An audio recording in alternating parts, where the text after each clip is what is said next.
All right, everybody, welcome back. I'm here today with Ryan Pagella from the Mutant Ages. He's making his second appearance, visit with the class and the podcast. And did you know that was actually about 2 years ago now? Was it That really? that we first talked about um, queer coding in Disney movies and with the X-Men and kind of how the X-Men are going to be introduced into the fold. And now jump forward to 2.5 years later, we are having more and more X-Men introduced into the MCU. So that's pretty exciting. Um, it's also kind of interesting time stamp that that's 2.5 years. But Yeah, first of all, yeah. welcome to the show, Ryan. Thank you. Thank you. I'm glad to be back. I'm happy to be back. We have so many conversations outside of the show that it's been long overdue. Yeah. And I'll let everybody know we have like a running list of probably 5 or 6 different episodes or Mm, topics to talk about um, that will ultimately come at some point in the future. The one we're talking about today is something we've been talking about for months, a little behind the scenes view for everybody. Um, we actually, Ryan and I were going to record something else today. We had to rearrange that. So then we came on this topic. And this topic actually came from a suggestion Ryan had for the other reporting we were going to do. So we took it and we ran with it. What we are talking about today, 2 minutes into the show, is Disney attractions that have been made into movies. And what are some of the Disney attractions that have been made into movies that we have enjoyed? We are primarily using a list from Entertainment Weekly, where they provided a a breakdown of the movies starting in 1997 um, through the Haunted Mansion, the latest Haunted Mansion in 2023, that have come from Disney attractions. And so we'll get into that. The first thing let's start with is Ryan. People have always, I often hear people complain about IP in the parks, especially in Epcot, which I somewhat understand with Epcot that it was started as a park that didn't have a lot of intellectual property, and by I mean intellectual property, I mean that came from movies or mm. television shows. But when people complain about IP, the other argument I hear people say a lot is Disney has always been built on IP. When Disneyland first opened, each land was actually broken down into, if you wanted to hear about the fairy tales, you would go to Fantasyland. If you wanted to kind of dive into the uh, man in space or mission to Mars, like you went to Tomorrowland. If you liked the documentary style true life adventures that Walt Disney was creating, you could go experience those in Adventureland. So there was always IP in the parks. So the first thing, um, what are what are some of the attractions from early Disneyland, Walt Disney World, any of the parks being built, especially the capital parks, that stand out to you as ones using intellectual property? How far back are we going? Are we talking recent? Are we talking overall? I like opening of Disney from opening of Disneyland. The Um, opening of Disneyland. Well, now I'm gonna have to Google and see what attractions opened with Disneyland. What were the original? See, this is important for students to see is that research never stops. What were the original attractions at Disneyland? Um, this is this is half of what we do on our podcast too, is us both getting distracted, and then my co-host and I start looking things up. Um, wow. So okay, this is interesting. So I'm looking at Disneyland, and they're talking about the Tom Sawyer Island, which I knew that was one of the originals, but I totally had forgotten. Or, but so I'm looking at a quick list, right? And I'm seeing things like the King Arthur Carousel, the Mad Tea Party. These are all based off of like an IP. Like the Mad Tea Party's Alice in Wonderland. King Arthur is King Arthur, or Sword in the Stone, right? Hmm. Um, what else am I seeing here? I am seeing. I just lost it. I don't think this is correct. They're listing Splash Mountain, but I felt like that came later. I don't think. It, yeah, it was not original to do. It came in the 80s. Yeah. Um, and Here's a great list. there's actually an interesting story with Splash Mountain, um, and the Imagineers. You probably have heard it, Yeah. that when they when they had Disneyland originally, or sorry, when they closed down, I think it was called America Sings. Yeah. They had a whole bunch of animatronics that they needed to use, and they were animatronics of animals. And then so they were trying to find a way to use that. At the same time, Michael Eisner, who was CEO of the company at the time, he wanted a log flume ride. That's right. So That's they right. kind of combined this log flume idea with the ability to be able to use all of these characters. The story they ended up settling on was the intellectual property, from Song of the South, That's which, right. as I've talked about in class, is a movie that you probably will never see again. Um, It's a and hard movie to even find in yeah, general to watch from a research perspective. You have to find other ways to obtain it. It won't. yeah, It's not even on YouTube. yeah. Um, It I've is one, and it's a movie that I remember seeing in the theaters on re-release. You saw it in And theaters. because That's crazy to me. I think the last time it was Hmm. re-released in theaters was 87, maybe. It was right before the ride, or right around when the ride was opening in the parks. Right. And then from and if you go back and I mean, you can listen to podcasts about the history of making that movie and everything, but the history of that movie is so it, Controversial. it's so controversial that it's it's really, really mind-boggling why that movie kept getting re-released.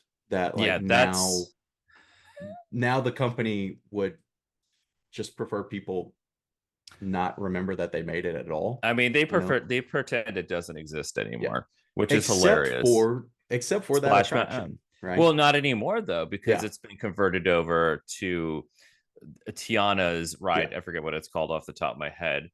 But I think this is a great example of sort of how IP can influence the parks as Yeah. well. It take from something from forever ago. They don't really do this anymore. The parks are very much like what is selling now because their marketing is different Hmm. from how it was in the 80s, where they were pulling from less. This is before we had all these bangers come out. Like it was before Little Mermaid, Beauty and the Beast, Hercules, the whole renaissance that happened. It really helped Disney out. So they were looking back at those old properties that they had, and that's how Song of the South happened. Yeah. Um, Now, I mean, the riot itself not as controversial as the film, but the fact that it was based off a very controversial topic was the reason why they ended up changing it. Yeah. And I'm excited to see what it's going to turn into. Um, but at this point, I feel like Disney doesn't even create attractions anymore that isn't based on IP. And I think what you were talking about before with Epcot being a place where it was like all like completely original, and that's been completely gutted. Um, well, not completely. I think like it's half and half. There's some IP attractions there, and then there's some new like original stuff. And I Yeah. know that they're Yeah. changing their vision right now and trying to get back to the original vision of Epcot. Um, Although they're still adding IP attractions like Yeah. Moana's water um, journey just opened. So, I mean, it's a complicated topic.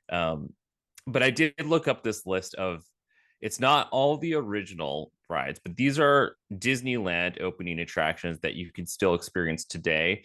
And this does cross to Disney World because I know they're both open in both locations. So you've got the Disneyland Railroad. You have Autopia, which is the classic drive a car on a rail Yeah. so the kids can drive it.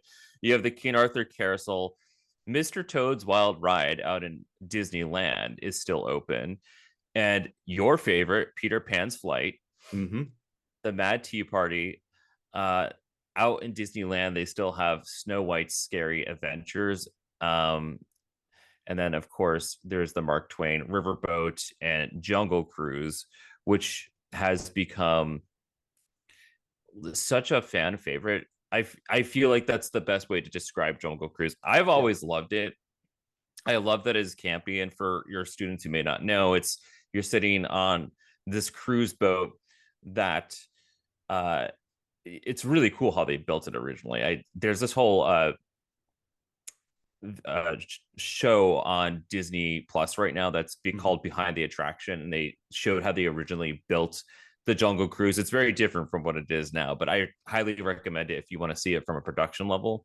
But Jungle Cruise itself um, was just like sitting on a boat with these really janky animatronics and some other controversial things while somebody was, steering the boat and telling jokes. And so Yeah. it has become such a fan favorite thing, but it wasn't. And this is a thing that sometimes happens is that like suddenly this nostalgia will happen over like an old ride or attraction, and then suddenly it becomes huge. So this is, we'll talk about this later, but Jungle Cruise has ended up getting its own movie based on the ride, and then the ride changed. So Well, and real quick, Jungle Cruise yeah. is based on the original Jungle Cruise was based on IP. Was it It really? it was based on the real life adventures, the documentary style movies Oh, that they would make. okay. Which then became what Disney Nature, or now is Disney Nature, like. And so when they originally built that, um, and they tell the story in that behind the scenes, behind the attractions episode, but also in the Imagineering story.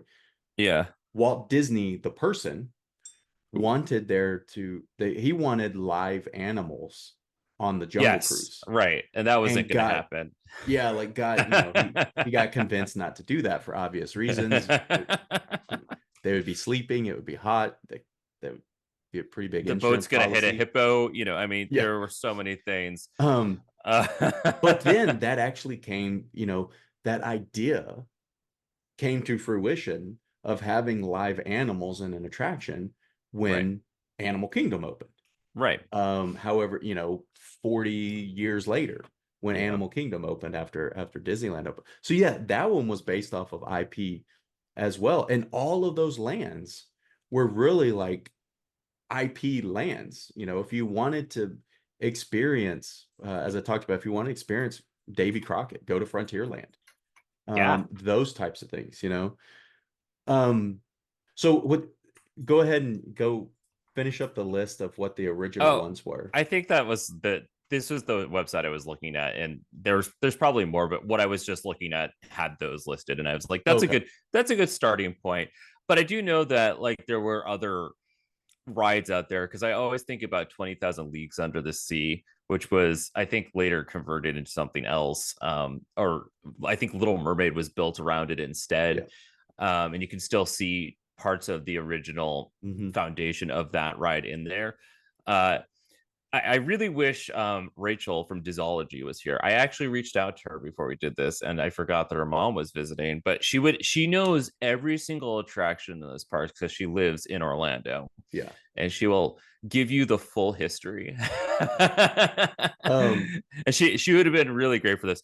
But yeah, so I was just kind of looking at all the different rides there are in general, besides the original ones that were either created on their own or with that IP. And I don't think there's been a point in time really in the past 20, 30 years where Disney has reached out and decided that they're going to create a new attraction that is not based on IP. And it's strictly from a marketing and sales and mhm. numbers level where they're like, we can get more crowds into the park if we add these things. And they are not wrong, because if you had to choose to go to Epcot to go through Spaceship Earth or go on the Frozen ride, the thing that everyone's going to want to do is go on Frozen because Yeah. they know Frozen. I mean, you and I will love Spaceship Earth for the history behind it and how janky those animatronics are, and how 80s it is. Um, but it's just not a way to sell anything. And I think other parks really wrestle with this. So, for your class, I'm involved in so many different projects. So yes, I have the Mutant Ages podcast, but the other thing I do is I have a YouTube channel that's covering theme parks and attractions. And you look at Universal and Disney, and I mean, they're making all these crazy rides and attractions that are based on an original property. But then you go to like SeaWorld, you go to Six Flags, and SeaWorld is just, I mean, they are literally, it's just like a brand Hmm. new roller coaster or something with some crazy name.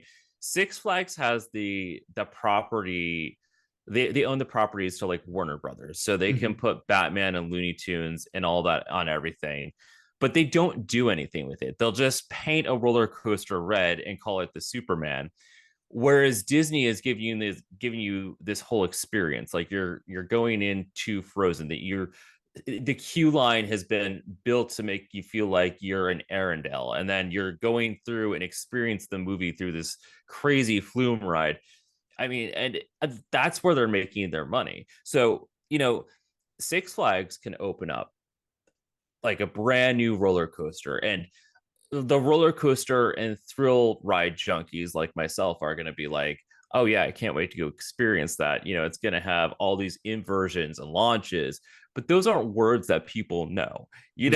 It's like, Yeah. and that's not why they're going. So like, so these other theme parks that don't have any of that intellectual property really only can draw from the crowds of theme park enthusiasts that want to try these things, and then the local area. Disney's drawing from all over the world because they have the ability to do that. It's actually kind of sad that Six Flags continues not to utilize Warner Brothers and their Batman properties to a bigger extent, because at this point they really are kind of the competing characters, since Disney now owns the Yeah. rights to Star Wars and Marvel and other superheroes. And I feel like it's only a matter of time before they buy out Warner Brothers, and that will be like a whole weird thing. Well, But and on that point, when you mentioned Six Flags, um, 4 months ago now, yep, about give or take, um, I think it is was when the less than that. announcement Six Flags and Cedar Fair That was were huge. were That were was huge. combining. Yeah. Do you I've been to Six Flags parks. I don't think I've ever been to a Cedar Fair park. Um, do you think that will change things? They're going to be more competitive because now they are going to be more competitive in the US market. But what I mean is, do you think it is going to change their approach to using or better utilizing more IP, No, like the Batman, like the Spider-Man, or Superman? absolutely not. So like the problem with this is that Six Flags, it's like everything they do is cheap. So they don't want to invest too much Mhm. into immersing you into the ride. They're just trying to get people in and out. And while Cedar Fair has had a lot of really popular rides, they also don't have like the Yeah. IP to anything. And right now, from what I understand, those Cedar Fair parks aren't going to be changing their branding anytime soon. And like it's brought up so many other questions too, like how are memberships going to work? Does a Six Flags membership work there? And it's I don't think it's going to happen, because I love going to these theme parks just because I enjoy theme parks. I don't enjoy any of them to the level that I love Disney or Yeah. Universal for that matter, because those two are just like top tier. You can't compete with that. And like every other theme park you go to, it's like it's a good visit once, maybe, Um, but they're never going to utilize characters in that way or movies to do anything. They'll do some other interesting stuff. So near up in New Hampshire, there's Canopy Lake Park, where I go to a lot, and I always call it the Disneyland of New England, because it's just this beautiful park, but everything's original, and they've Yeah. just created their own characters and designs and sort of what environments they want to create. uh but it's like, unless you're like a somebody who lives here, it will mean nothing to you. Yeah. And it does it, like, it's not going to draw in new people, and Six Flags doesn't ever want to do this. And I'm not going to go into a Six Flags rant right now because that's not this show, but Six Flags really is not, they do not invest very much into Yeah. their own parks, and it's a huge problem. They probably have two or three flagship parks where they put all their money. They put in new rides, they'll put in performances. They used to really, when they first got the rights to the Warner Brothers properties, they were really amping up the Batman stuff for a while. Hmm. So down up here in Massachusetts, we have Six Flags New England, and they built Metropolis for their new Superman ride, and they had this Batman stunt show, and it was mind blowing because we're like, oh my god, it's like Disney in New England, and the characters were walking around. The stunt show is gone. The characters aren't there. It's just like the ride is painted red now with the sign of Superman on it. And that is the level in which Six Flags operates. And whenever they have the opportunity to bring new attractions in, they just don't. They'll let empty, like, fields of grass sit there when they pull something out. Like, we joked about this at Six Flags New England. They pulled out one of their best coasters and just left it as a mud pit. Yeah. Something that Disney would never do. They would first of all make it so you can't see it, and Yeah. then they would be putting something in there that would attract new people. Or if Six Flags wants to open something, they're like, we're opening up a Supergirl ride. It comes out of nowhere and it's like a spinning ride. It's like not really even anything that has anything to do with Supergirl. So it's more like they're just using the names and that's it. Yeah. They don't do anything with it. And so it's unfortunate, and it's always hurting their numbers that they have these properties and they don't do anything. But like, as I said, they also don't care. They Yeah. really don't care about all their parks like Disney does. Disney wants people to come to their parks. They want to give everybody a magical experience. Six Flags does not care if you have a good Yeah. time or not. you know And So, so I personally like that the IP is in Disney, because here's the thing: if I want something that isn't going to have like an original property in it, I can literally go to almost any other theme park in the world. It's like, I think it's cool that Disney has some original stuff, and I love that from my own nerdy perspective. But I don't think from a marketing perspective it makes very much sense. Um, I know that they opened up their Guardians of the Galaxy ride. Love that ride at Epcot, but it was kind of like this point of contention where everyone's like, well, what about the original purpose of mhm. Epcot? You know? And I don't, I mean, I agree. I like what Epcot was doing originally, but you kind of have to look at it and be like, but how exciting is that for everybody that loves Guardians of the Galaxy? It's Yeah. huge, and Well, and you know what they were like brass tacks when they look at attendance. Epcot is, it's the largest park. It's the largest walkable park. yeah, So Animal Kingdom is by far the largest park, but over 50% of that is taken up by, one ride and right. by the Or animal, conservation, yeah, right? the animal shelter, like the housing and everything. So Epcot is this huge park. But when you do look at where, and you can even go on now and look at the wait times. The wait times are longer for the attractions that have IP in them or that come Yeah. from IP. They Oh are yeah. longer for Remy's. They are longer for um, Frozen Ever After. When they decided to turn Maelstrom into Frozen Ever After, I really, really liked Maelstrom, Oh yeah. but Same. I was excited for Frozen Ever After. And having ridden it a few times, I mean, it's an amazing attraction.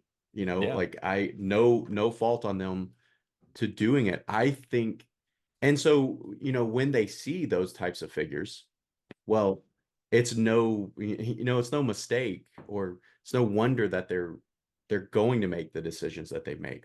One thing I Right. think is really interesting is it's been talked about frequently, what's going to happen with Journey into Imagination.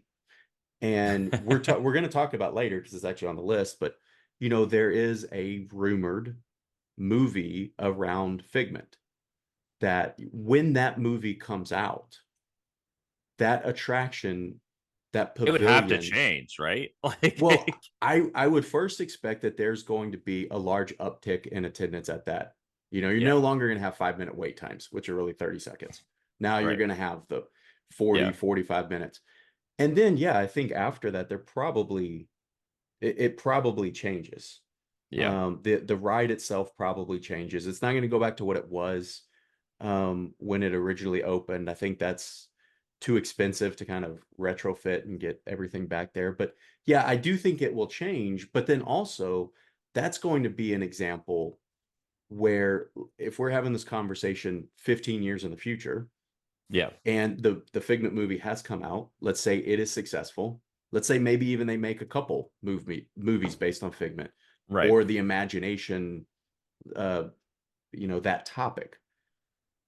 People will think that the Imagination Pavilion came from the movie, right. not the other way around, you know, uh, which brings us into something we're going to talk about here in just a little bit with like Pirates of the Caribbean and everything. But really, really quickly, give like your two or three favorite attractions that are based on IP. It can be in any park, it can be Okay. All right. original, it could be new. All Um, right. and Well, I'm let gonna let's fire. let's do it quickly so then we can get into the list.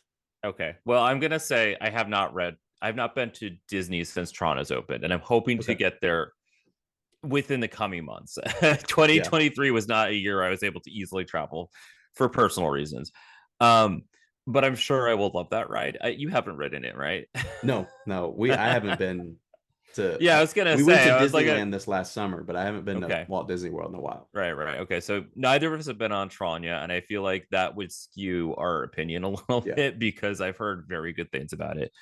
Um, so God, I was thinking about this before we got in here. So I am a big fan of Remy's Ratatouille Adventure.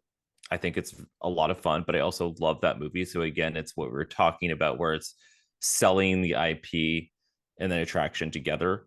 Um, and I'm thinking about some of my other favorite rides, and they're ones that don't.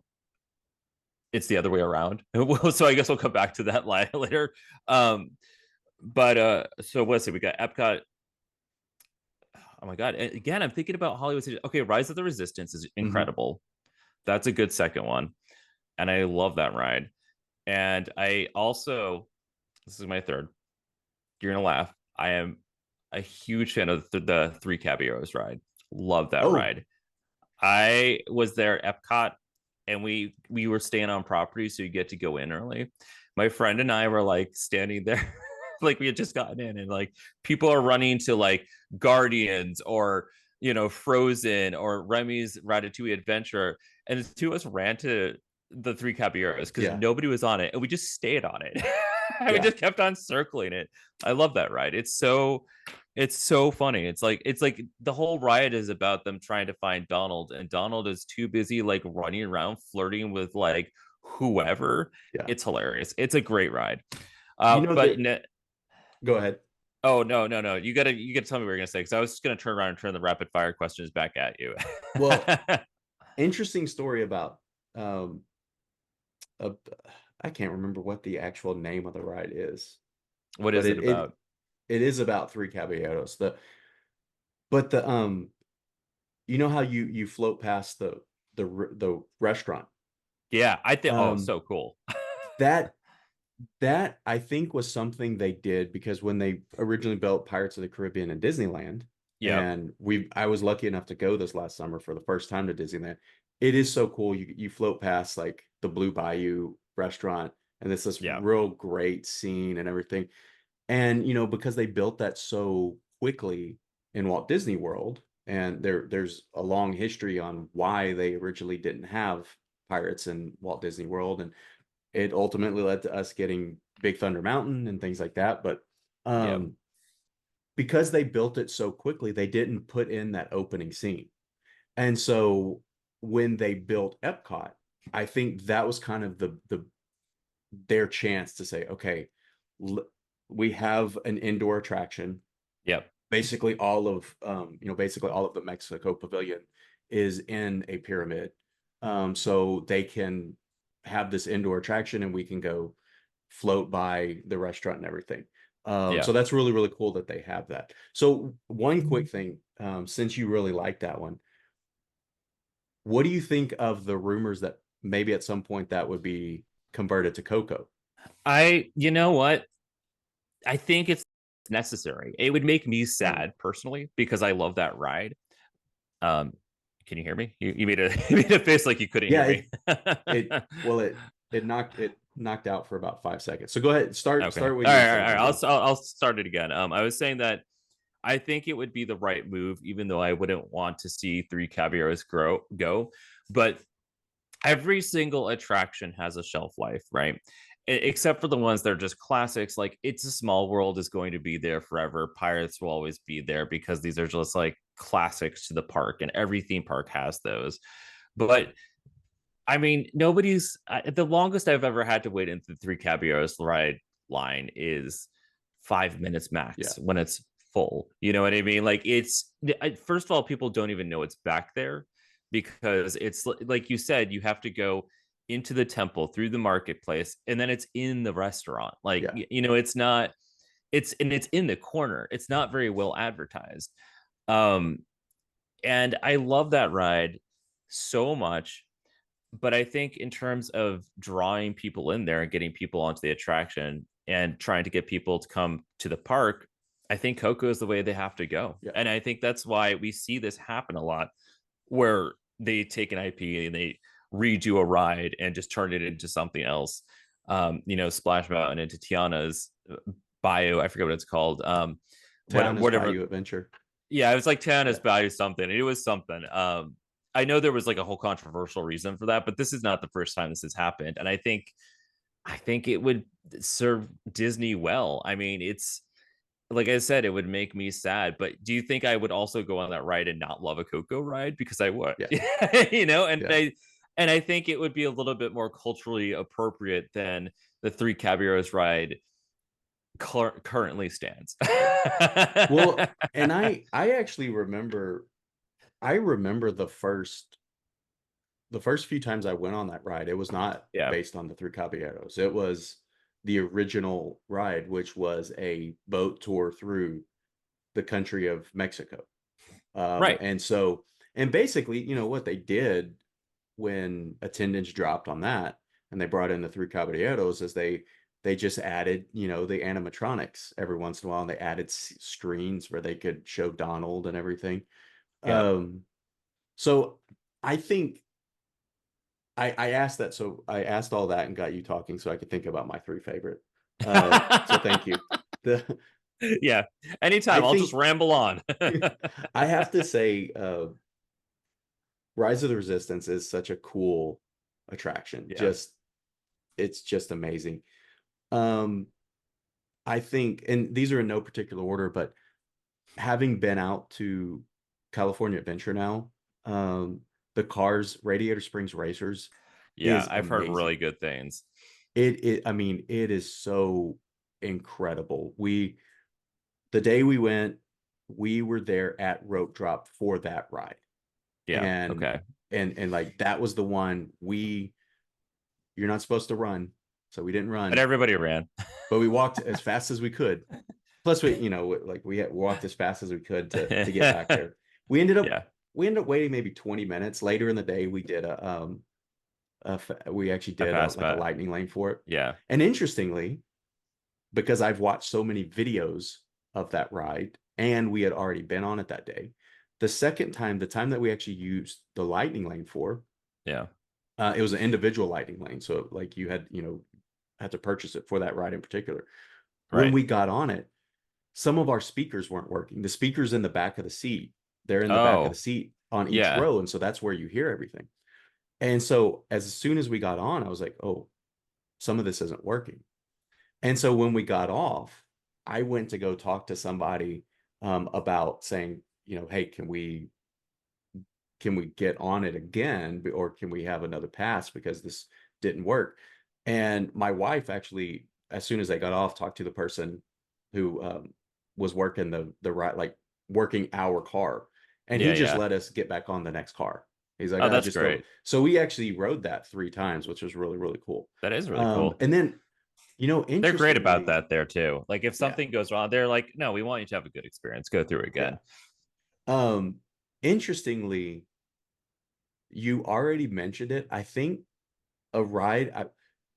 I have to mention Peter Pan's flight, although it's not because of the movie. I'm not a big fan of the movie. I'm not a big fan of it. I'm really not a big fan of the Peter Pan storyline, I think. Yeah, It's never really been I'm that with you. interesting to me. I think the It's movie that has a lot of ride. problems. Yeah. Yeah. I love Captain Hook. I think he's great. Yeah. He's the most interesting part of that whole movie.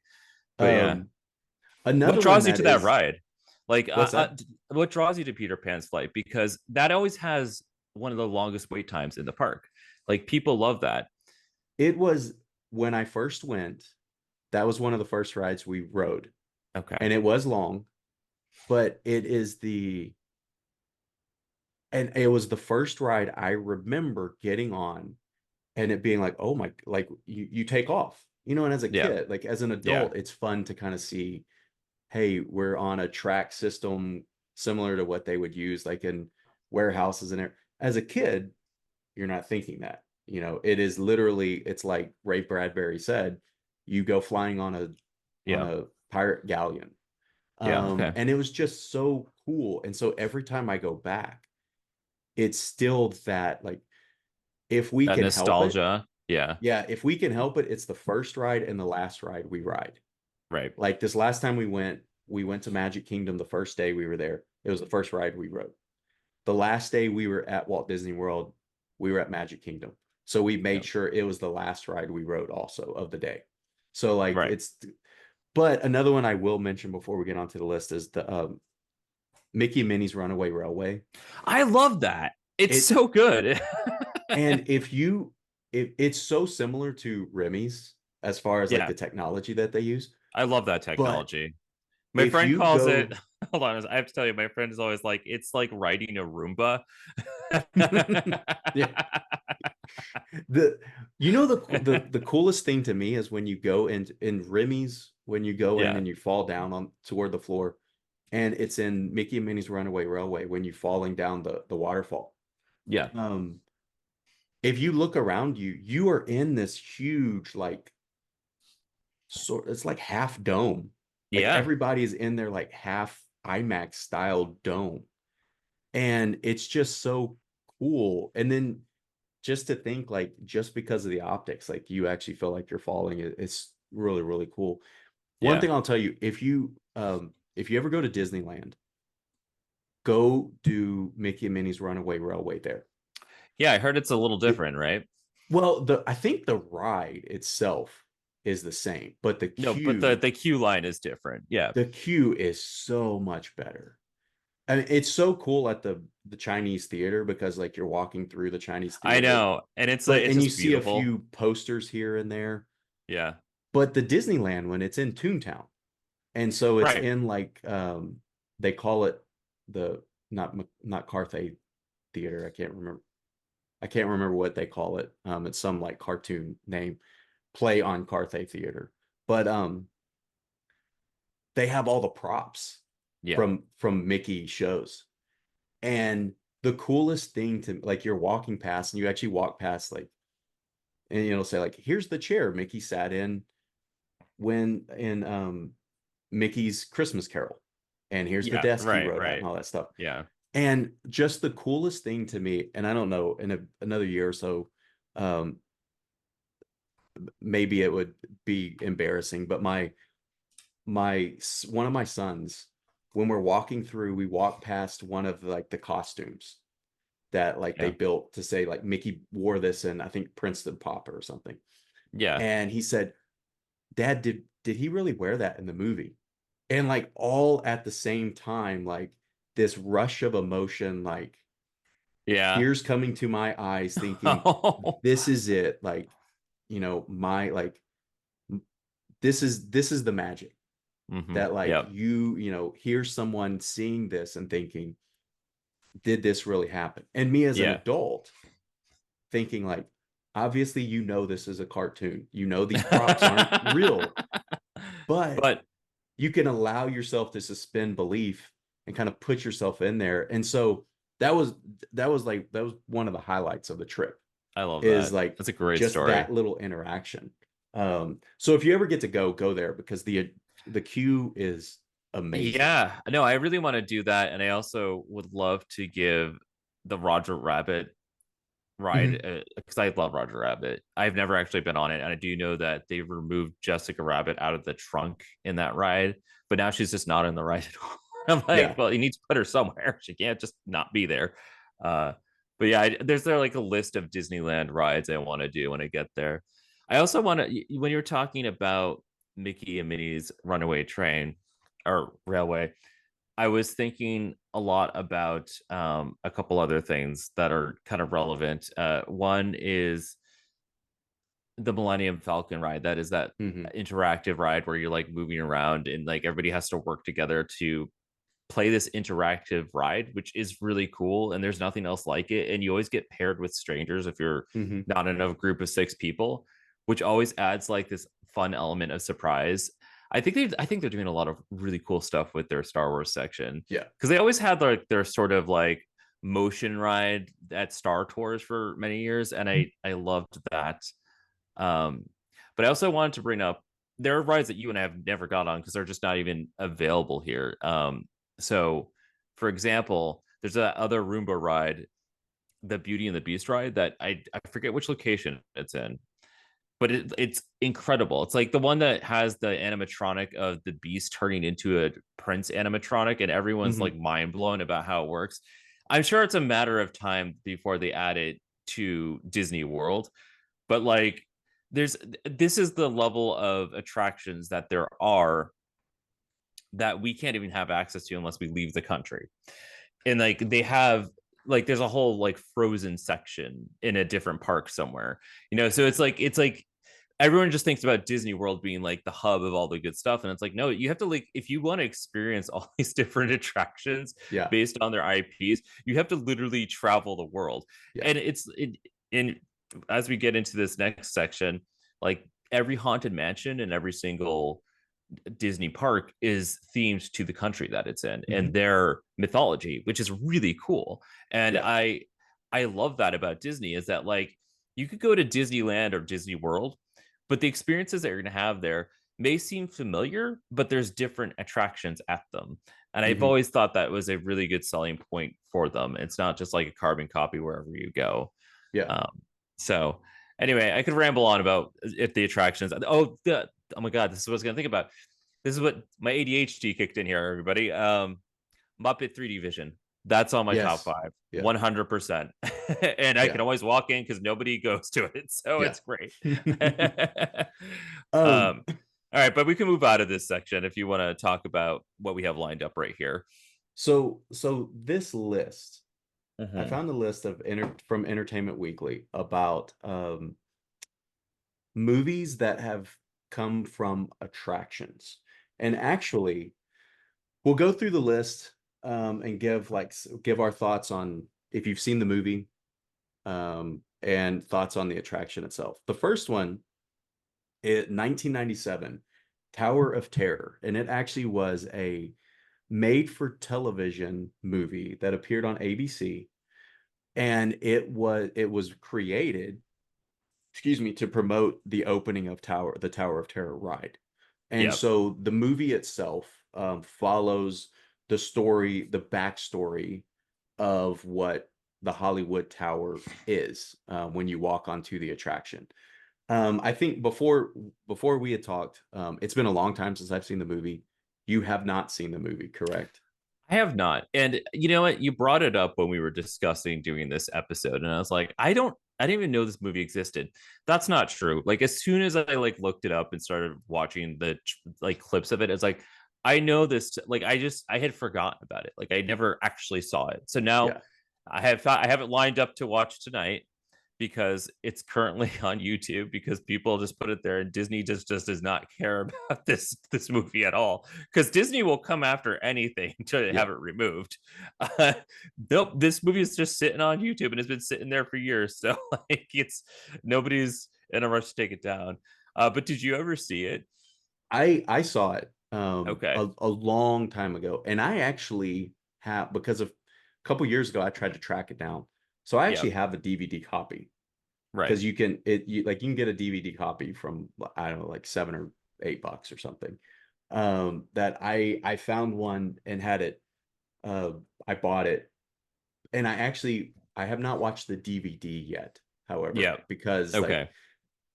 it is some, the content is a little creepy for younger kids.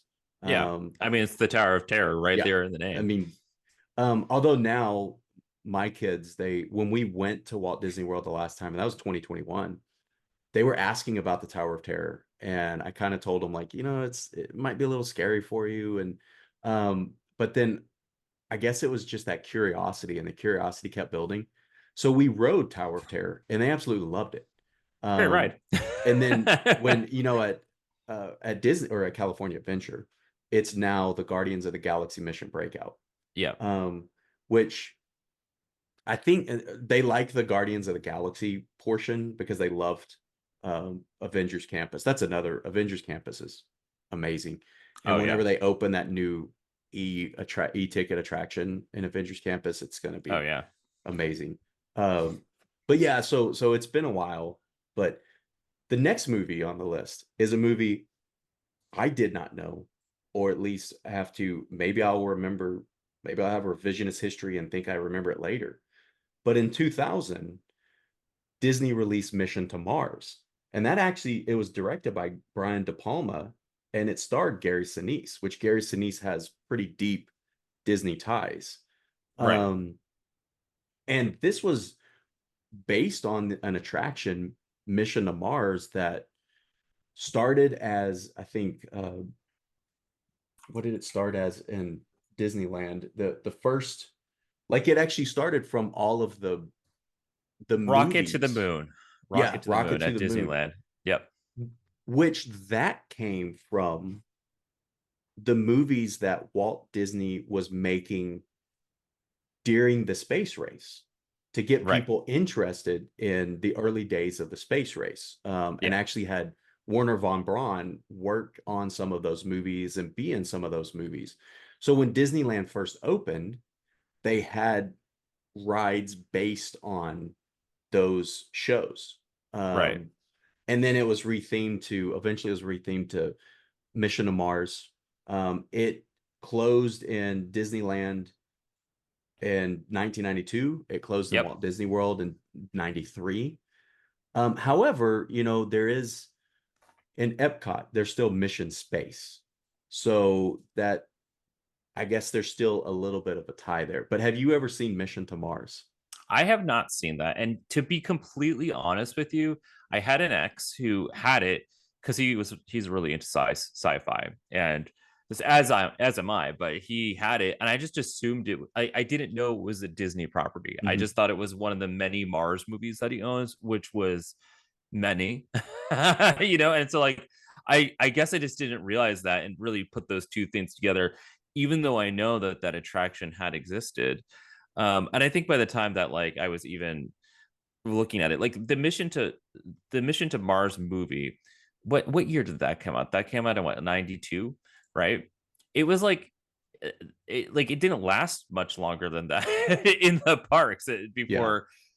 before it became unused territory for years until it turned into what I'm reading now is Red Rocket's Pizza Port. So Yeah. it's now a place where you can get pizza. And um, you can get some amazing dessert. oh, I forget really? what those are, the macaroons. That's the only, Ooh, like, some of the only macaroons I've ever had, but they are yeah. amazing.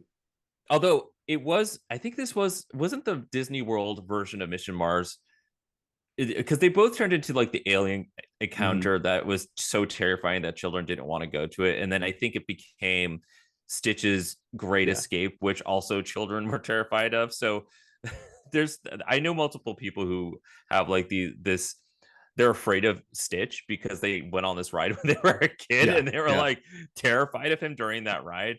Uh, so it's just kind of funny like how that space has been retooled over and over again.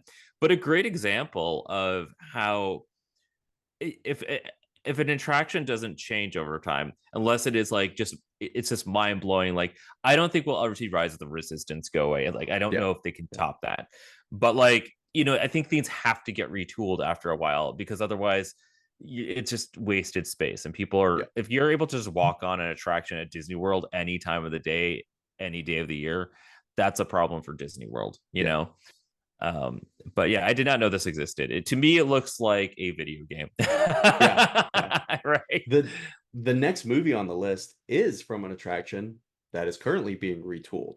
The Country Bears in 2000 was released in It 2002. is. It is. Although the Country Bears attraction, it's still going to be the same janky Yeah, animatronics. They're just going to change the music they're singing, which is sad because I love how weird yeah. the music is now, and I can only imagine what's going to go in its place. Um, but yeah, I've actually I seen this movie multiple times. I love real quick on the attraction. What I've heard Yeah, is that it's going to be they're going to use like a lot of more country music, or like real there it's country going to music. be Disney Yeah, songs like using the country genre. It you know, I love going to the Country Bears whenever I'm at the parks. me too. You listen to the songs and they are funny. They're At the not same meant for time, children.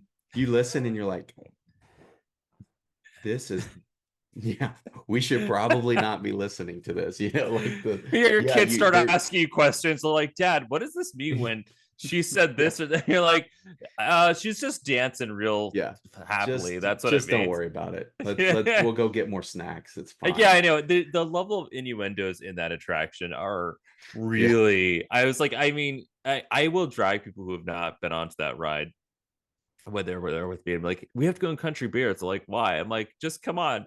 I'm like sitting there, I'm clapping along, and they're like mortified. They're like, I can't believe this is in this Disney park. I'm Yeah. like, nobody seems to know what's going on in this Yeah. place. But yeah, I have a love for the Country Bears. I always have. And so, I love this movie too, even though it is, I'm not going to tell anybody that it's good. It's not, but it's very campy and I love camp. And there's no point in time in this movie is taking itself seriously. And that's why to me, it's a very Yeah. fun movie.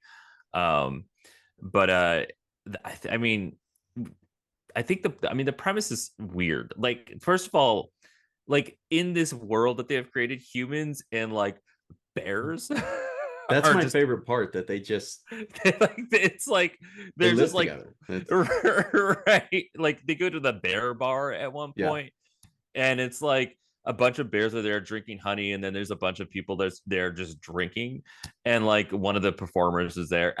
I just love how weird it is and it focuses around this like other kid bear who wants to be like the country bears and he lives with this human family and his whole backstory is that he keeps asking his human mom if he's a bear, and the mom's like, "No, you're a human like everybody else." And it's like, but then the human brother, it keeps on going like, "What?" Like Yeah. it's like he's clearly there's a point where he turns the camera and he's like he's clearly a bear, and I kind of feel like that's why it's so funny to me is that it's just very self aware of how ridiculous of a premise it is, but I mean, this came out during a time where they were like trying to make it movies based off of attractions in general. Because I think it's next on the list is the Haunted Mansion or Pirates of the Caribbean Haunted Yeah. Mansion. They were just doing this like rapid fire. Yeah. Country Beers like nobody remembered because I mean, like I said, it's not very good. But if you're down for some campy fun, I highly recommend it. It's I don't know, it's like one of those movies I put on when I'm just like I don't want to like really pay attention to anything right now, but I'm kind of in a bad mood and I just want to like watch something stupid. It's exactly what that movie is. Does it have And anything to do with the ride or the attraction? No. It no, they don't even really sing any of the songs in it, they don't. That's what I was which expecting when is I first watched it. which again is probably a good thing because I kind of wonder will they pull any of the music from this movie and put it yeah, into their new yeah, attraction, maybe. I don't know. Um So the next one, what? Because Country Bears was, I guess, the third made. And it, even though you and I enjoy it, as we said, a lot of other people apparently didn't. Yeah, Disney did find their stride with the Pirates of the Caribbean film still franchise. going. They made, and there's five so far. Um, Ooh, it says spanning, the first one came out in 2003, the last one 2017. Yeah, there's constant talk about, what is going to, when is the next one going to be released, or when's it going to go into production.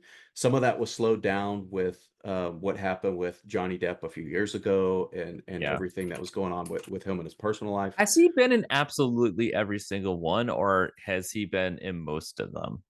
I think he's been in every one. Okay. I think they made him a central character, and he has been in every one. So he would, um, I'm almost certain he's been in every one. I haven't seen the last one, I think, but he, it would be kind of it. I can understand when people say, is it coming back with or without him? Because with him, it's kind of the known. Without him, people aren't sure what it's going to turn into. It's complicated because the Pirates franchise really took off. And you and I were talking about this before we started recording, and I said hit record because this is for content for the Yeah. podcast. Is that there are many people who don't know that the ride came first. They think Hmm. it's the other way around because they've integrated Johnny Depp into the ride.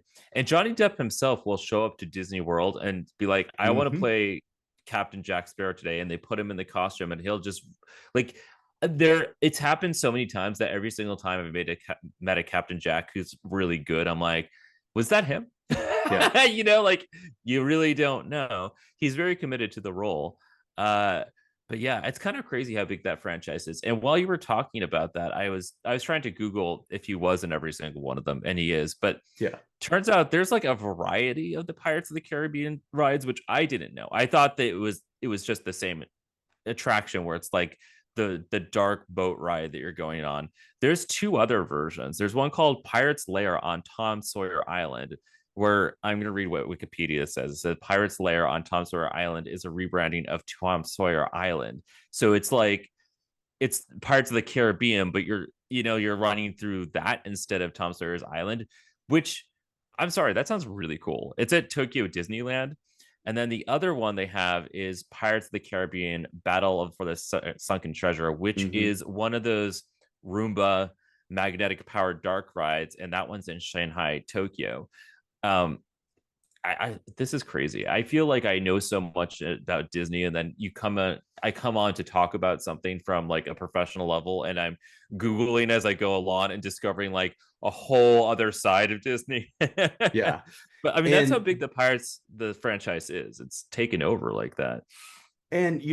since we're on this topic, because the next question, we'll keep going with the list, but the next question, or the next topic we had was I hope the you're not going to ask rides me my favorite that Pirates movie because I was going to be like, honestly, no, I'm not a big fan of any of them.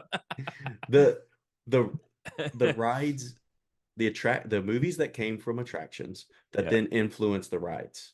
Yeah. So that have come full circle. And we were talking, and this is the primary one. There are others where there are small nods here and there, but the Pirates, the movies came from the attraction, and then they started incorporate, because of the popularity of the movies, they started incorporating more of the storyline, and um not just Jack Sparrow. There are other things in there as well, but Right. specific to the one in 2006, or the Shanghai ride, Hmm. Battle for the Sunken Treasure. That is, I think, a lot in large part based on the movies, that you Right. find yourself in the middle of one of those epic battles Yeah. from the movies. So It's when very they built cool. that from the very beginning, they had already obviously seen the massive success of this franchise. I mean, this is a franchise that, this says, our article says it's has made $4.5 billion over five Yeah. movies. I mean, Right. it's massive. And so that is the biggest example of a movie that has was made from an attraction that then has come full circle to influence the attraction as well. Yeah. And it's really, Right. really fun. It is really cool. And I was also thinking about how this movie, so this movie that's based off an attraction has wound up in everything. So Hmm. like whenever Disney creates a video game and they decide what characters they're going to put in there, Captain Jack is always in there. Another great example is the Kingdom Hearts games, which I love. I have a tattoo of Kingdom Hearts on me. That's how much I love these games.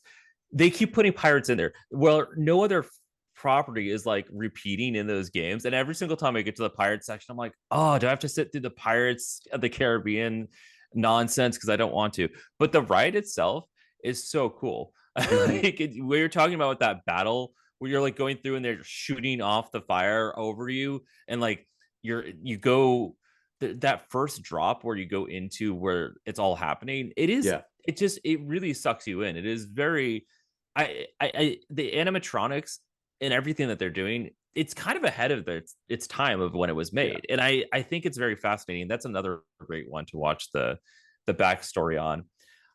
And I had one other thought that followed up with that, and I got really distracted talking about the ride itself. But kind of like it is a really cool ride, regardless if you like the franchise.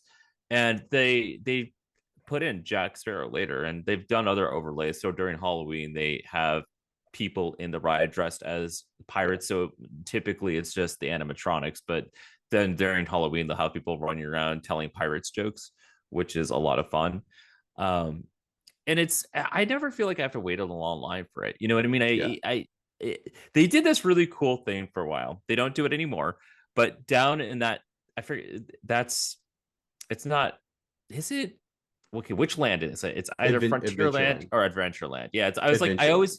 I get Yeah. those two confused all the time because they're just very similar. They need to change the branding on those because it's confusing to be a marketing person. Um, but for a while there, before they stopped doing this, you could do this whole treasure hunt thing in Hmm. Adventureland, and you would have to do three maps where you would walk around Adventureland and find these hidden treasures and essentially use your oh my god, what's it called? Your the the pass that's on your wrist. Why am I Oh, the blanking magic today? band thing. Thank you. Yeah. Oh my god, I was gonna call it my wristwatch. And I'm like, there's no time on there. Yeah. So and you would tap it, and things will happen. So you could walk up to what looks like just a regular prop will suddenly Okay. come to life and tell you where to go find the next clue, and you have to like search. One of the coolest things ever, and that your reward for the end of that was getting a lightning lane pass to go on Oh, Pirates of the cool. Caribbean, and they stopped doing that. I don't know why, because it's not. I'm like, there's no way that people were like massively doing this Yeah. treasure hunt because they They had to weren't do gaming three the entire system maps. to get a. It no, it was like a 45-minute procedure of Yeah. running all over Adventureland, and that no, like you would could have been in line that whole time and just Yeah. not been running everywhere. Um, but I really loved that, and they've done some really cool things around the property and the franchise that I have just really loved, despite not being a big Pirates of the Caribbean fan. Yeah. And so, and I think that's something that is really interesting that you can do with an IP in a park. Yeah. Is that you can build out from just what you know about it. The the next movie, and there's two versions, so we'll touch on both of them. 2003 was the first release of the Haunted Mansion. Yeah, This is the Eddie Murphy version, which I love. I kind of love it Um, too. the I haven't seen the 2020 new one, oh so well, the 2023 version it is better, I will say. yeah, It is a more traumatic story. Um, okay, one of the things that Ryan and I have talked about is talking about how Disney teaches about trauma in their stories. This is one of those movies that would fall into that category. yeah, But it was made 2003. 20 years later, it was rebooted, because I think a lot of and and the Haunted Mansion itself is in such an interesting situation yeah, because I think that attraction, more than any other attraction, it kind of, like, Disney fans, it's almost like they feel they have to like protect the yeah. Haunted Mansion. Oh, Like, one no, hundred that's not the percent. Haunted Mansion story. Like the Eddie Murphy version, that's not the Haunted Mansion story. This new version isn't the Haunted Mansion story. We want the I can't remember who the director was going to be. Oh, Guillermo del Toro. We Oh want yeah, the that's del right. Toro version. Yeah. And I imagine if that version were ever made, either it's going to be over the top and scary, and people are going to, you know, not like it, or some people will love it as they do with the other two. Yep. But I think, the Haunted Mansion attraction is so interesting in that the popularity of it really makes it difficult for them to make a movie. And Yeah. as you mentioned earlier, that attraction is different around the world based on what Yeah. park the Haunted Mansion is in. I think So that's really cool. you said you hadn't seen the 2023 version, the 2003 version. What were I your think it's impressions of that one? well, I was gonna say the 2023 version, it was in theaters first, and I think it came to Yeah, Disney Plus like only in the last month or two. So it's yeah, still relatively new. And like everybody else in the world and all your students, I'm sure everybody has a queue of stuff they have to watch. I actually do like the original one. yeah, Whenever I go to Disney World, I make it a point to watch certain movies before I go, and that original Haunted Mansion one is one of them because that's my Peter Pan's flight where I race to that yeah. attraction the second I get into the Magic Kingdom. I'm not one of those people that's like overly protective of the storyline because I kind of like I if I can like the Country Bears and accept that camp, then I have to accept the Haunted Mansion Yeah, camp, which is kind of in the same light where there's like a bunch of nonsense just happening around. Like I think like oh my god, I'm trying to think about like a very specific scene that happens, but there's like that butler that's running around doing like yeah, crazy stuff, and like it's just a fun movie to watch, and you're watching it and you're like, what's with this family like walking into these really obvious traps? That's like this yeah, is clearly and like it's just funny. It's a fun movie, and I think it works for Disney because when Disney strays away and tries to do horror it's gonna hurt them because right. that's not their target audience, and like that's let Universal do that. Let Yeah, Universal do scary stuff because they have an adult audience that's really into that. They have Halloween Horror Nights. You don't need to make Haunted Mansion scary. yeah. So I love that movie a lot. So but did you The see the new one? yeah, and the new one, as I said, I like it better Yeah, for what it is. The right. way I have heard I it can look at described, and I would agree, is it is kind of a kid's introduction to scary movies because there are parts okay. of it that are more scary Okay. than the 2003 version. I'm not And surprised. That seems to be an angle Disney's doing now. I don't know if you watched that new Goosebumps show, but that yeah, Disney did, but that was good. I was like, this is actually like quality TV. And Yeah. it's not too scary, but it's good. The I the new version also has more callbacks to the Okay. rides.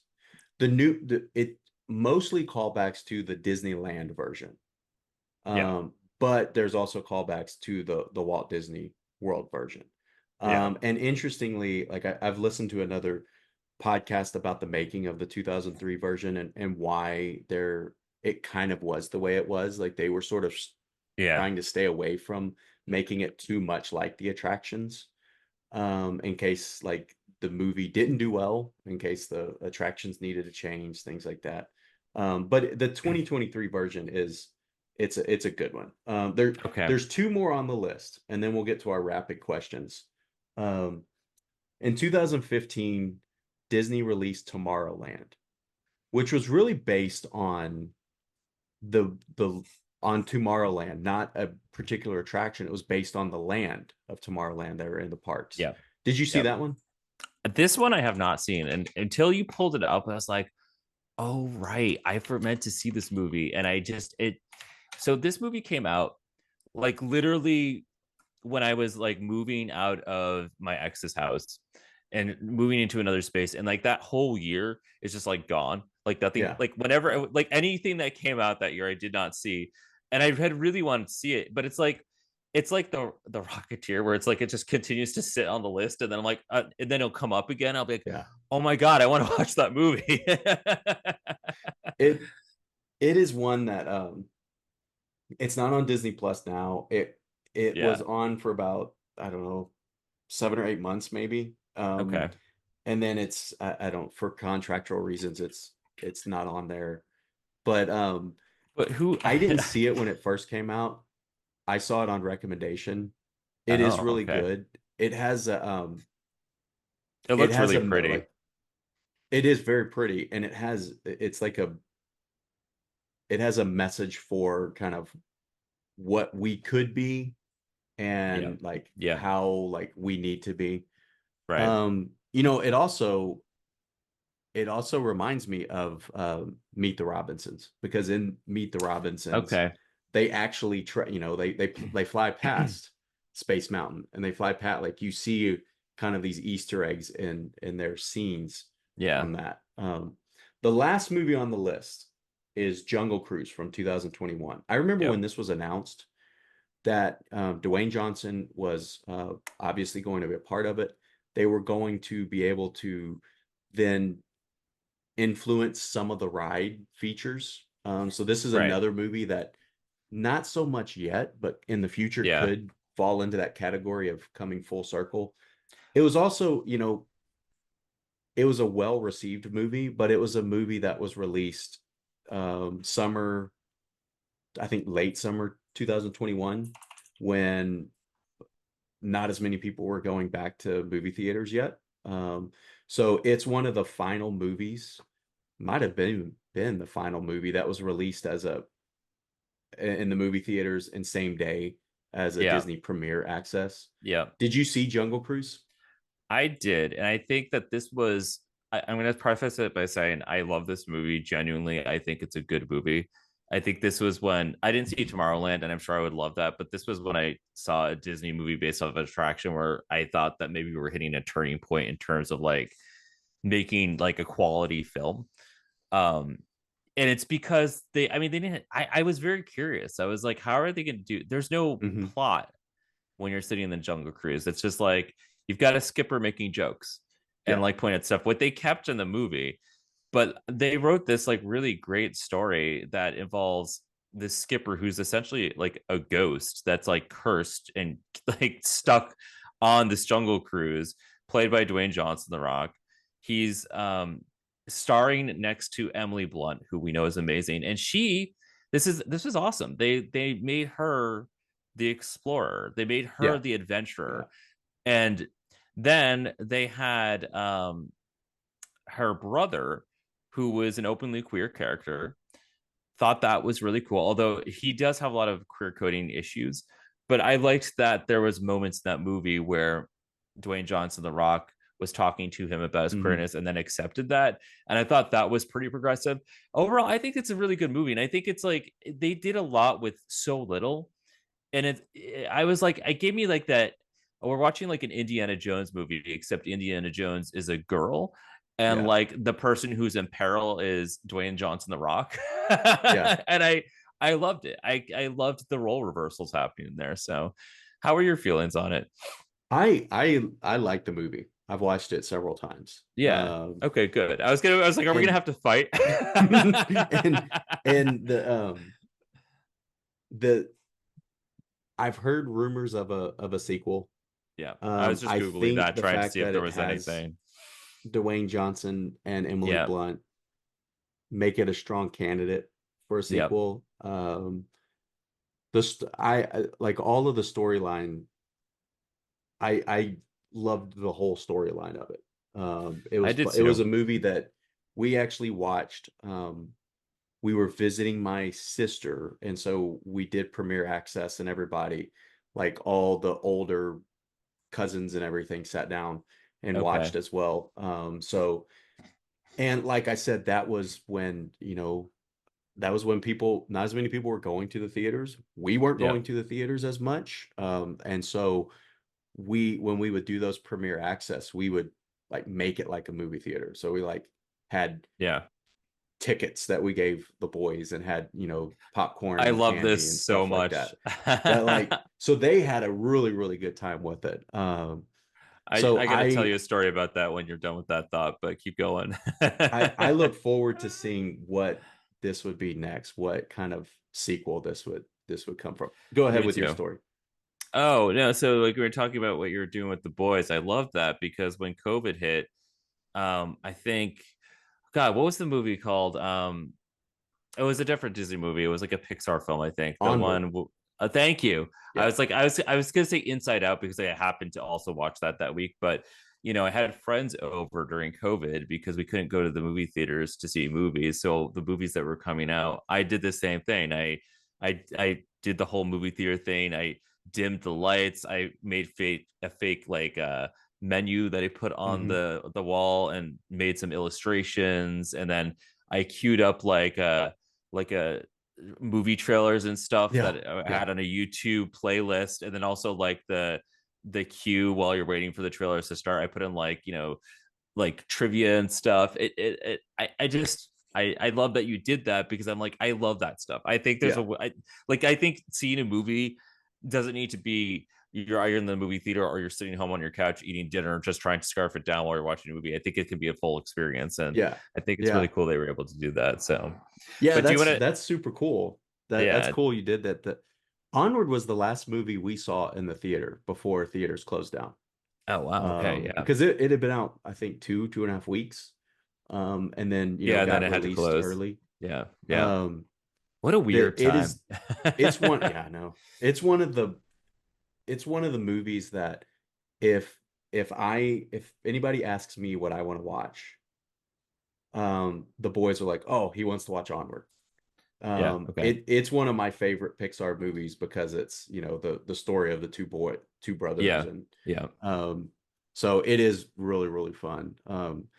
The article concludes with three movies that are in discussions. Do you We want to talked talk of, about those?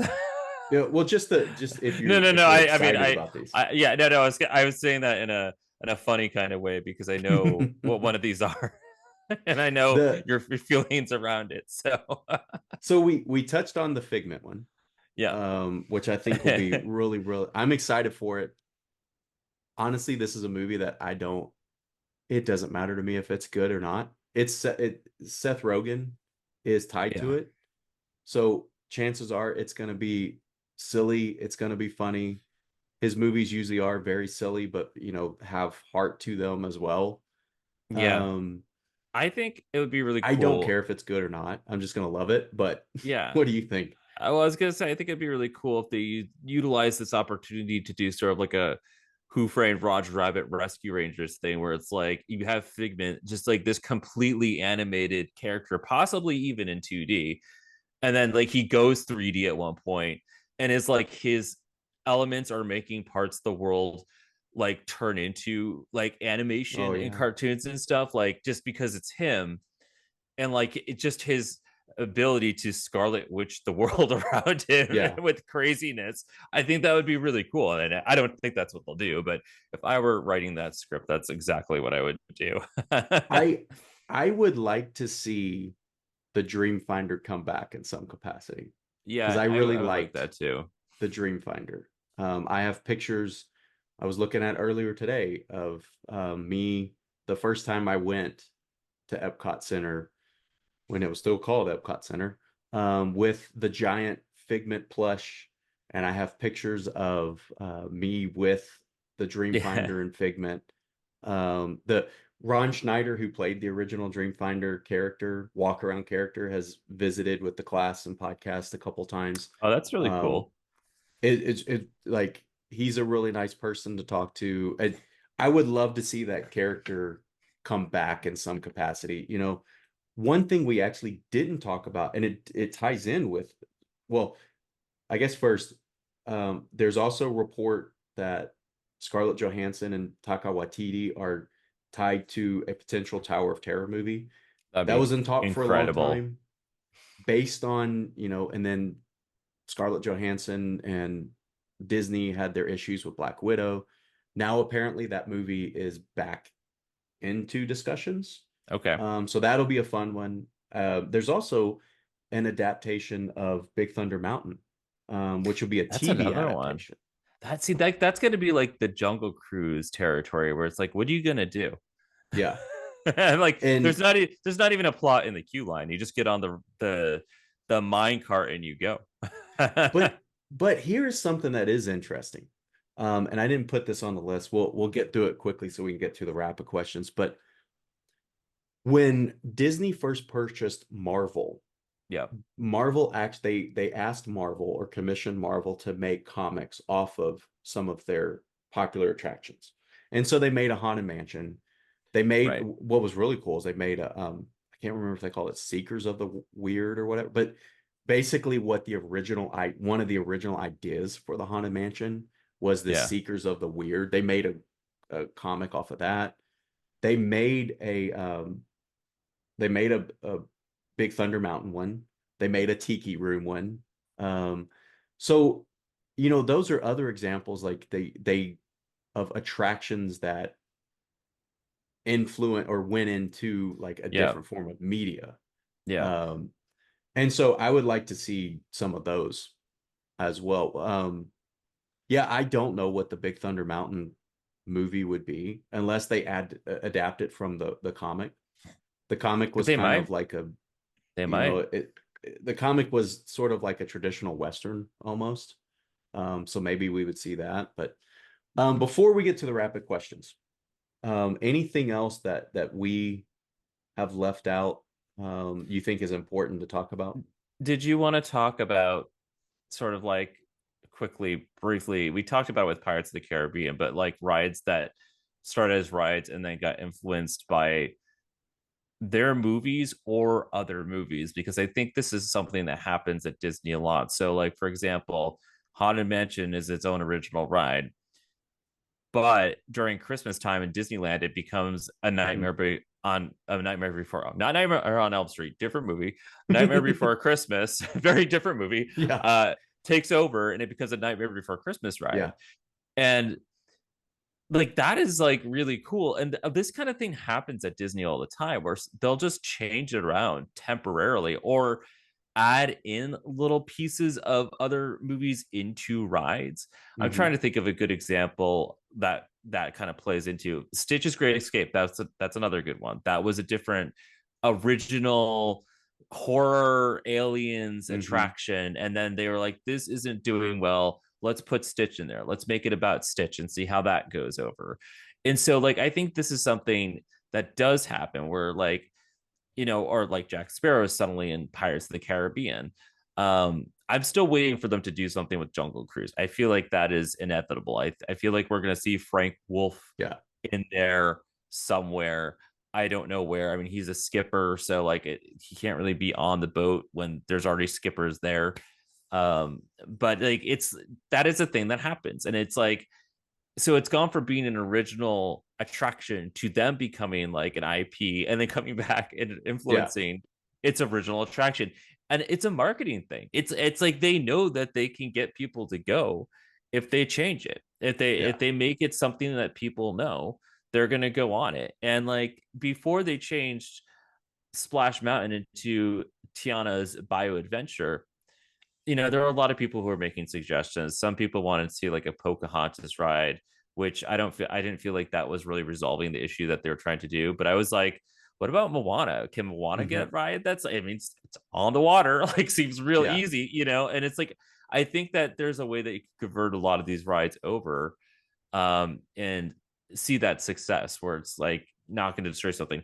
I don't think you could go to Space Mountain and turn it into something else because I think that is always going to be on its own. It's also yeah. surprising to me that Space Mountain hasn't turned into like a Well, film.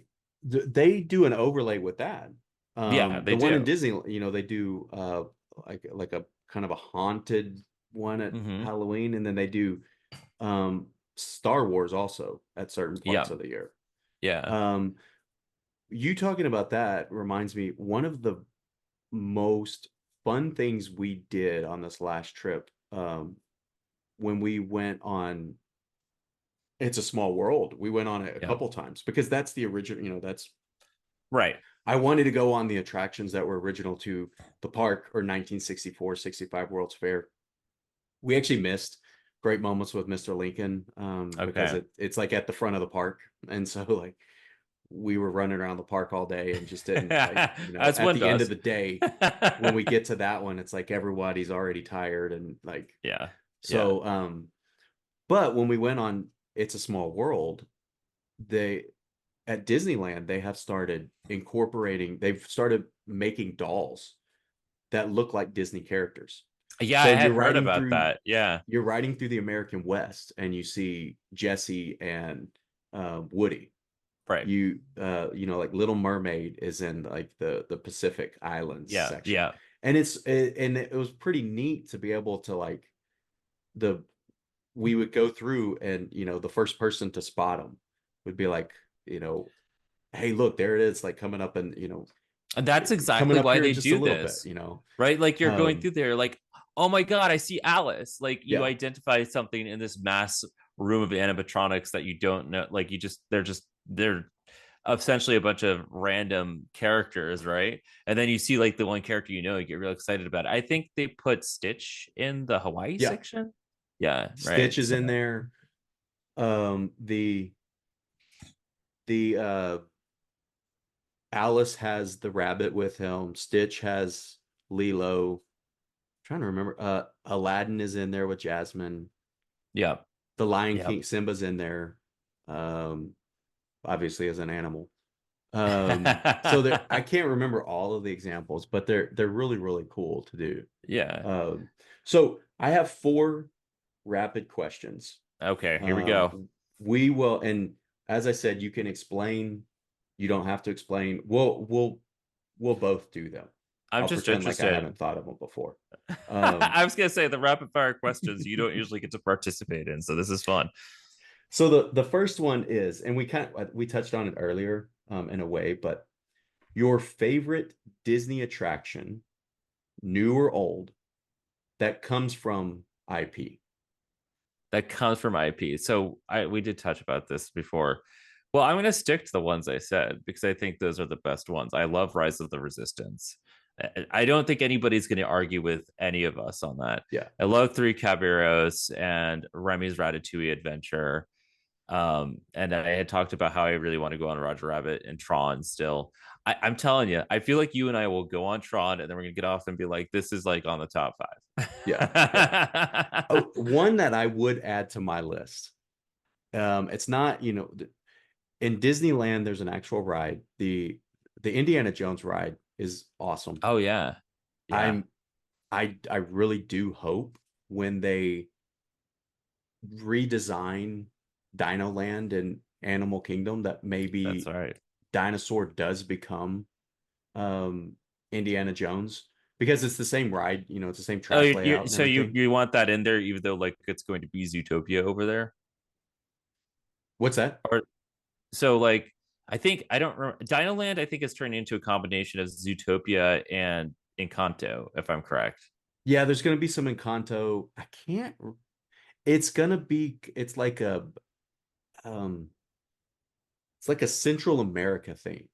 Yeah. So, so the latest I saw would be Encanto and possibly like Indiana Jones or Okay. something like that, where it's like Okay. based on like exotic places, Central. Yeah. And Yeah. it does make sense because that is one area that isn't represented in But Animal Kingdom, do you you know? think that like they would still want to bring over Indiana Jones to this side of the country when they have it in Disneyland? Because I've noticed they've stopped doing that. They've been like they even changed their Tower of Terror over there to be different. So do you think that they would bring Indiana Jones over here, or if they would try and create something new? Because Indiana Jones has been in Disneyland for decades, right? Like it is not a new ride. So would It it is even do well if it was like ported over here? Is my question. it's still one of the it still has one of the longest wait times at Disneyland though. Okay. So if they brought over an exact replica, I think it would do well. I'm sure. I I mean, I would go on it. You I don't need could to also tell me see twice. them changing up a little bit, you Okay. know. Like for instance, the queue at when you go in the queue at Disneyland, like you actually go down into this archaeological dig. The reason you're walking, like you go downstairs and up, the reason you're Oh yeah, doing yeah, that so yeah, yeah. much is because you're going on the other side of the berm for the of the train tracks. Like you wouldn't Yeah, have to do right, that at right, of Animal course. Kingdom, but Right. I think if they brought it over, it would be really successful. There is, you know, there's a roller coaster in Disneyland Paris Yep.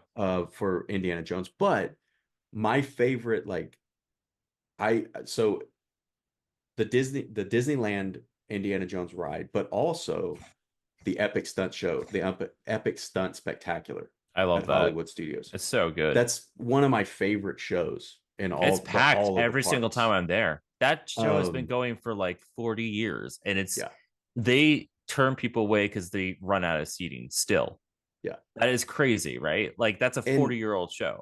there's been times when because I have been lucky enough to speak with someone who used to play Indiana Jones in that show. And he said, at various times they have thought about, is that show going to make it? Because the technology is older, the scenes are older. It's from the original, it's Yeah. from Raiders of the Lost Ark, but it's just so iconic. And what's so interesting to me is I love Indiana Jones. I like to pretend like I like to tell people I am Indiana Jones in a way because like I'm a professor. We actually live next to a forest. Yeah. So we have like random creatures that come up to our yard. I don't like snakes. I don't like spiders. So I'm like him. You're Um, frequently trying to do things and like a boulder just comes flying at you on a well, day-to-day yeah. basis, you know? So that's the thing is I like, and Yeah. anytime I can, we try to do a boulder run. Yeah. Um, Okay. However, sitting down and watching the movies, I love watching the movies, but I don't watch them all that much. Yeah. Like Raiders of the Lost Ark is not a movie that I think like, oh, I have to watch. Yeah. There are scenes in that movie that I really, really enjoy. Obviously, one of them, the boulder scene, because I think that's kind of everybody remembers that.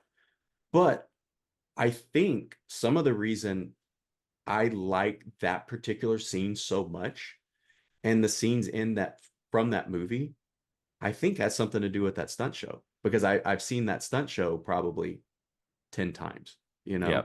know, starting when I was the first time I ever went when I was young and to now taking my kids. Yeah. Um, so the next rapid question, that one wasn't very rapid. We'll do better here. Well, I Um, mean, we knew what we were walking into with that. So, what what's your favorite Disney movie that comes from an attraction?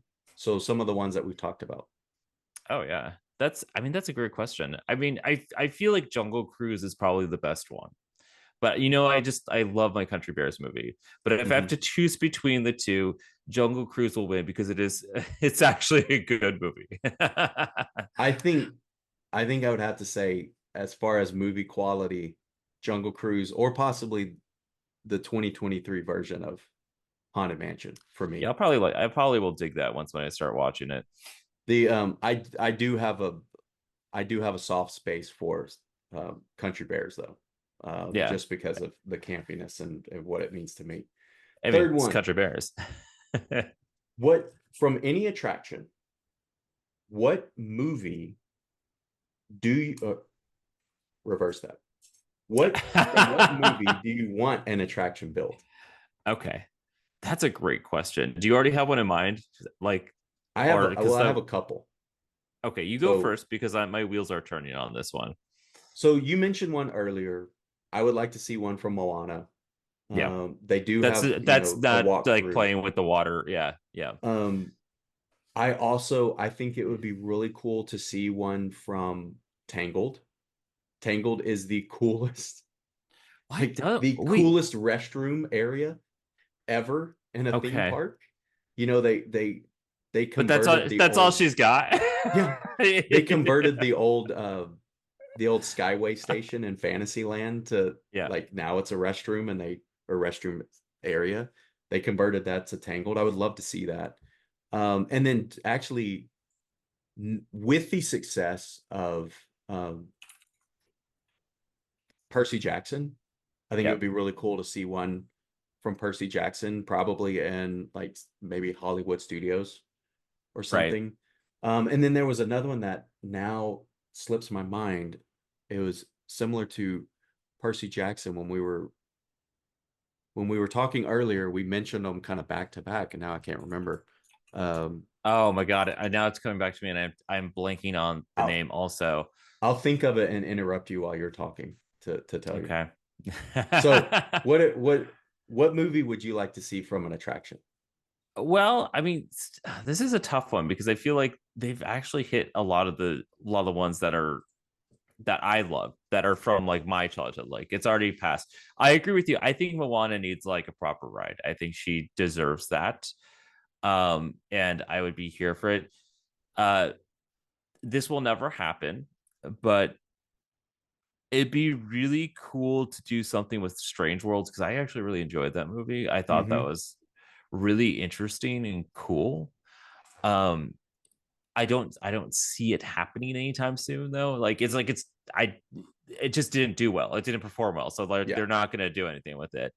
Um, I guess I would like to see more of their like non animated film stuff, like so that are other properties that they own. It's like, yeah, they have Marvel, but what are they doing with it? You know what I mean? Yeah. Like they made the Guardians of the Galaxy rides, which are great. Um, and I'm just spilling my stuff here.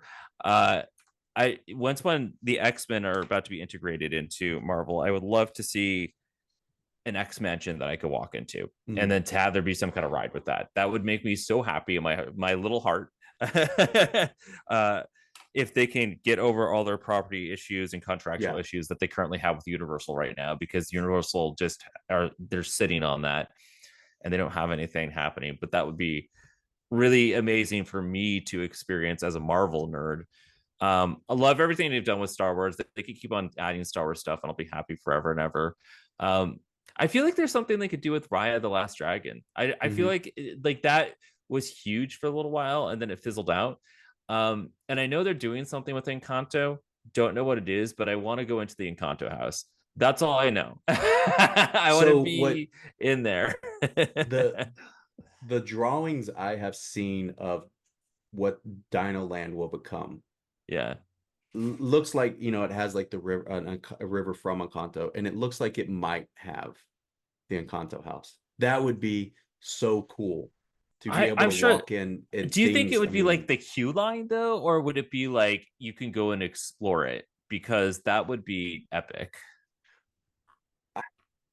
I think the company is going, it seems like their attractions, they're going more toward rides. Okay. Although they did just open um Journey of Water inspired by Moana. Yeah. But like in that, I think it would be so cool too. I also think it would be cool to be able to go and walk around and experience it. Yeah. I That's how I think feel about it too. I think one thing that has changed though is I've had several conversations about like, what were things that happened during the pandemic that actually helped the company or you think will forever change the company? I could see some resistance to a walkthrough attraction, especially if people are supposed to touch things, Yeah. because not possibly not necessarily because they're worried that something, something else might happen where they're like the contagious level that we had with the pandemic and things like that. But I think when they stopped allowing people to touch things, I think that also kind of was that not realization, but sort of the justification, like maybe maybe let's stop letting people touch so much stuff because it lasts longer. If somebody's walking up and they're touching things, like they can be breaking it and I mean, or the Winnie the so I Pooh could queue see line. something where Yeah, you'd have have to you done like, that? what's that? The Winnie the Pooh queue line. There's a bunch of stuff that's like Mhm. interactive that you touch on the walls, and I think it's all still there. Yeah, it is, and it did open back up. Like you can do it all Yeah. again. Yeah, I was gonna say Um, I don't think that's stopped. I think it's still happening. So it's still possible. But I see what you're saying, especially with like new technology yeah, that they'd be installing in that. They probably wouldn't let kids be running around touching it to that level anymore. like you're gonna have to walk, and there's gonna be barriers that you can't Yeah. cross Yeah. because yeah, they don't want you touching the, the window that automatically opens and things like that. But it would be really, really cool. I think, a ride would be really cool. I think if there's a ride, it seems to me like it would be some type of boat ride. I don't know why I'm Yeah. thinking boat or just Well, trackless. because it Um, works, you know, yeah, and or it would have to be on some sort of, or it could be on a track. I don't know. I mean, there's so many options they could do. You know what I would like to see? And it would only work if they decide to bring this property back, as if they did a ride that was based off of the Disney cartoon Gargoyles. And Hmm. I feel like it's gonna happen. And not the ride, but I feel like we're gonna see a reboot of that show because it's Yeah. like been marketing everywhere again. Like I'm seeing it pop up in random things that Disney's doing. They're doing a bunch of merch around it again, and they started a comic book series. And I'm like, I think something's coming. I think they might be discussing a movie, and if that happened, I want an attraction to go with that Yeah. because I loved that show, Yeah. and they could do some Um, cool stuff. So and you know, the another attraction that I think, well, when you said Raya, yeah, I think all of the movies that opened late 2020 into 2021, even early yeah, 2022, they kind of, it has to, I think it would have to take a few years for those to really take hold. Um, because of what was going on, I think people kind of overlooked them to a certain extent. right, Um, I'm not, there might be, give it a few more years to where if people are going on a Raya attraction, they're not also associating it with a time where they were, it was very scary and yeah, um, everything that was going on. Because I do think there are some pretty cool stories that could be told from that attraction. I I agree too. also, just personally, I know you said you haven't watched it yet. I personally would love to see something from The Rocketeer.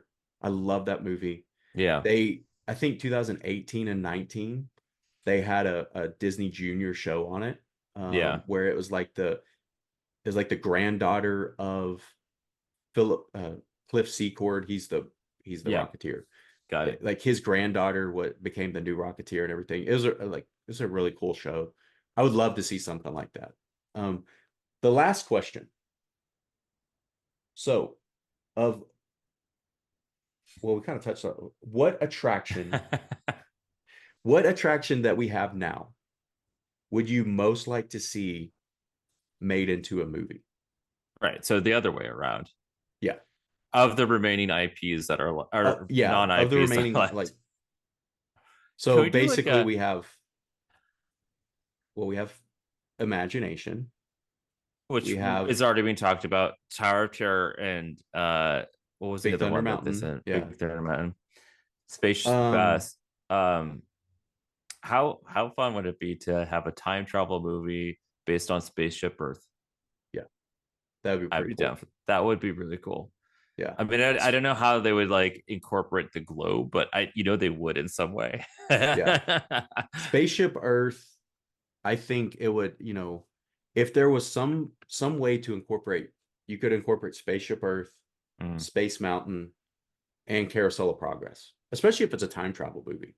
Oh You yeah, could have kind of Carousel of callbacks. Progress. That would be. I mean, talk about the list of rides that have obnoxious songs that I love singing like that, along with Figment's ride. I like know all the lyrics, and everyone's like, Ryan, please stop singing. The other one I do is Mickey and Minnie's Run Away, Run Away. Yeah. I'm like, nothing can stop us now. My friends want to kill me when they go to Disney World, and I just want to stop singing those three songs in intervals for like a week straight.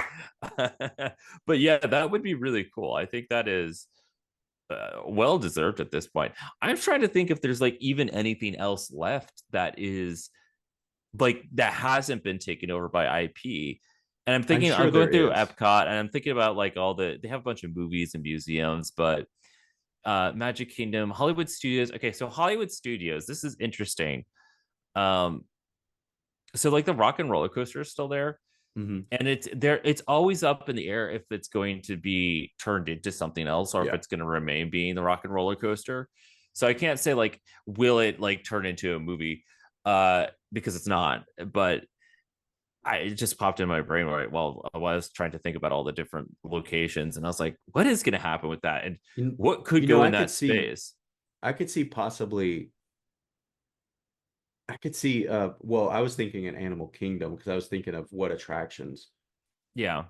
Expedition Everest, although I also think Oh, Expedition right. Everest, I think That's got to be the happening. way I interpret it is Expedition Everest is Walt Disney World's version of the Matterhorn. The Matterhorn is actually based off of a movie, Third Man on the Mountain. Yeah. So So I don't know if that is like an actual, attract Oh my god! But I feel the like I think Expedition Everest one Expedition being Everest that. would be its own thing, though, and Yeah. I would not be surprised if they wanted to make a movie based on it because it's that queue line has a bunch of story in it. Just like Yeah. you're looking at all the mythology and like what the explorers found and the relics and the runes and the what happens during the ride. Like that I think has the best setup to become a movie outside the ones that they're already planning to do. Yeah. Like it's just I don't think there's any other competition there. There's nothing else in Animal Kingdom that currently isn't based on anything because you got Lion King on one side, you got Pandora on the other, um, you got A Bug's Life, which I heard that's going to change. I heard That that's going that is away. being rethemed to Zootopia. That's what The it is.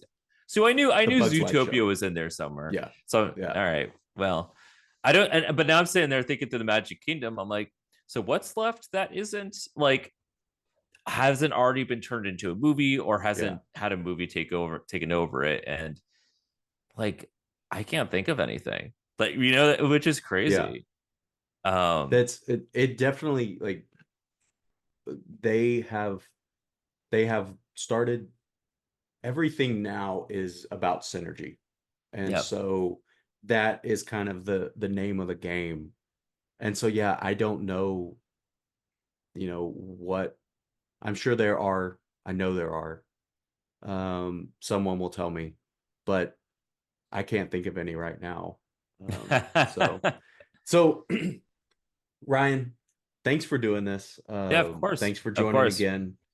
For people that want to further engage with you, what's the best way to contact you, follow you, however? Yeah, that's fine. That's a great question to ask because it's changed so much. But I think the best way for people to follow me is on my YouTube channel, which is Ryan's Adventure Life, or you can go listen to my podcast, The Mutant Ages. If you want to stick around and find out what my next podcast is going to be, which is Disney themed, you'll find out when it gets announced on my social media. You can go follow my Facebook page, which is Ryan's Adventure Life, or you can hop on over to my Instagram, which is Ryan.Pagella. Real easy. It's just my name. I'm on Twitter too. I'm just like not posting as much over there since the whole Twitter shattering that happened before it turned into X. But that's probably the best ways to follow me. Okay. All right. Well, hey, thanks again. This was a Yeah, lot of of course. fun. And we'll talk more again. We'll talk Soon. again about movies Soon. and other things. So, That's right. see ya. All right. Take care. Thank you.